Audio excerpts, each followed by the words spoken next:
I never expected that traveling through the Philippines would turn me into a full-time festival hunter, but here I am a blonde American woman sweating through my makeup in a tiny town I can't pronounce, surrounded by 80 people in costumes shaped like vegetables. I swear, the Philippines has a festival for everything: fish, fruits, furniture, farmers, saints, rivers, roosters, mangoes, mud, and possibly even mosquitoes. And the funny thing is, most of the world has no idea these festivals exist. They hear about Sinulog or Panagbenga and think that's it. But no.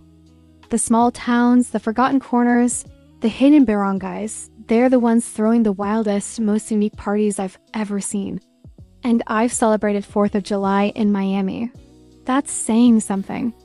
My journey started when a local I met on a jeepney told me, "Ma'am, if you want real Filipino festivals, go to the small towns." No tourist, just fun.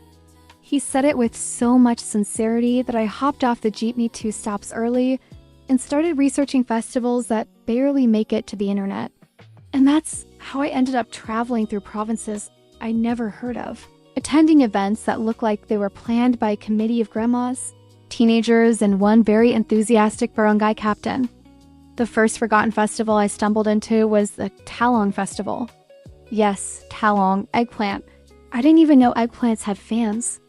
But apparently, this entire town dedicates 1 day a year to dressing up like giant purple vegetables.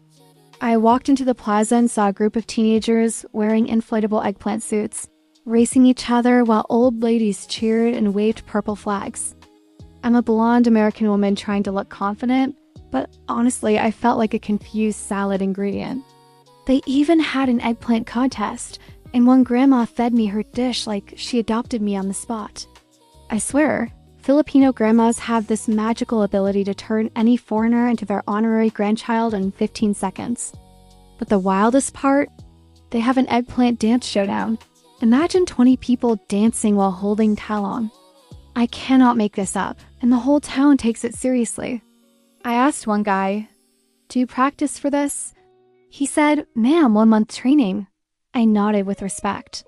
Anyone who trains for a vegetable dance deserves a documentary. Next, I traveled to a coastal town hosting the Lechon festival, where they celebrate roasted pig like it's the Oscars. I'm walking down the street and every direction smells like smoky heaven. Kids are holding tiny toy pigs, adults are wearing shirts with pictures of crispy skin, and someone even brought a lechon mascot, not a cartoon, but a full-on man inside a pig suit. I don't know who approved that costume design, but they should win an award for bravery. It's hot enough outside to melt MassKara, and this man is inside a pig outfit smiling and dancing for photos. I watched the parade where every barangay decorated a roasted pig like it was a wedding float. One had flowers, one had a crown, one had a tiny barong. Then the locals explained the scoring. They judged the crispiness, the flavor, and something they call the crack test. That's when they hit the skin with a spoon and wait for the perfect sound. I have never seen so many people so emotionally invested in the sound of pork. I looked at one woman who was judging, and she was staring at the lechon like it insulted her family. The commitment was unreal. After surviving a food coma, I traveled inland to a festival I honestly thought was a joke at first, the Coconut Husking Olympics. This festival wasn't even on Google Maps. I only found it because a tricycle driver mentioned it while laughing. When I arrived, the first thing I saw was a group of grandpas competitively smashing coconuts on the ground. I watched one man open 2 coconuts faster than I can peel a banana. I looked at him like he was a superhero. Then the hosts invited me to try husking one myself. I'm a blonde American woman trying to look athletic, but after 2 minutes of wrestling with that coconut, I realized I have the upper body strength of a sleepy kitten. The grandpas clapped politely. Bless their hearts. I felt like a toddler receiving a participation trophy. Next, I discovered a festival celebrating the humble banana, specifically the Saba variety. This town had banana floats, banana costumes, banana games, and even a banana eating contest. Someone handed me a banana turon, and I swear angels sang. Then there was the longest banana peel toss, which I did not know could be a competitive sport. A little kid beat everyone. He threw his banana peel with the power of destiny. The crowd went wild like he scored the winning point in a championship game. That's when I finally understood. In the Philippines, even simple things become legendary events. One of my favorite forgotten festivals was in a farming town where they celebrate mud. Yes, mud. It's called the Mud Festival, and everyone willingly covers themselves in thick brown mud from head to toe. I arrived wearing a cute outfit, white shorts, floral top mistake. The moment I stepped into the plaza, someone smeared mud on my arm as a welcome gesture. I froze. They said, "Ma'am, for good luck." And suddenly, 10 people surrounded me, laughing and smearing mud like it was lotion.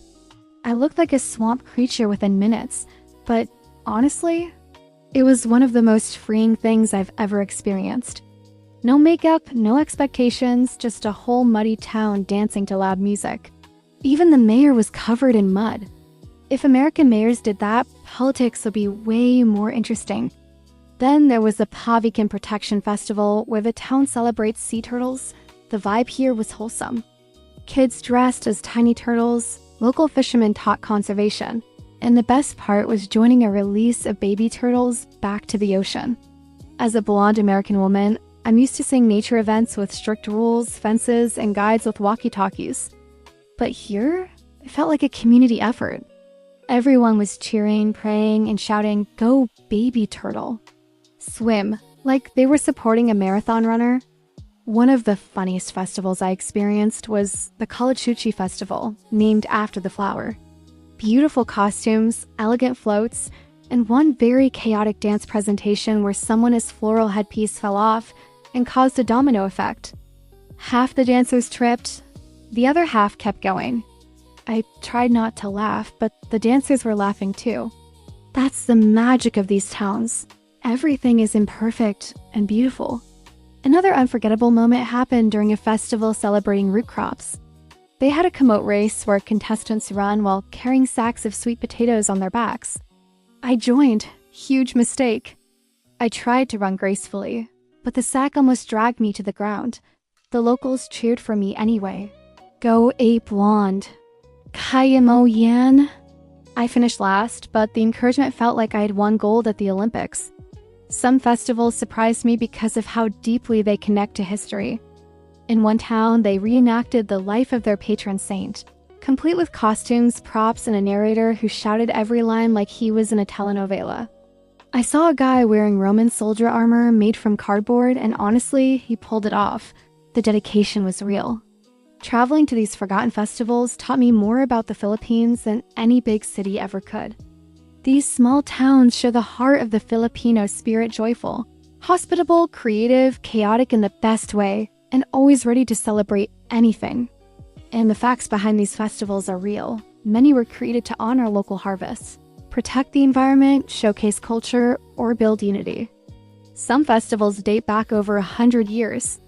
Others were created only recently to boost tourism.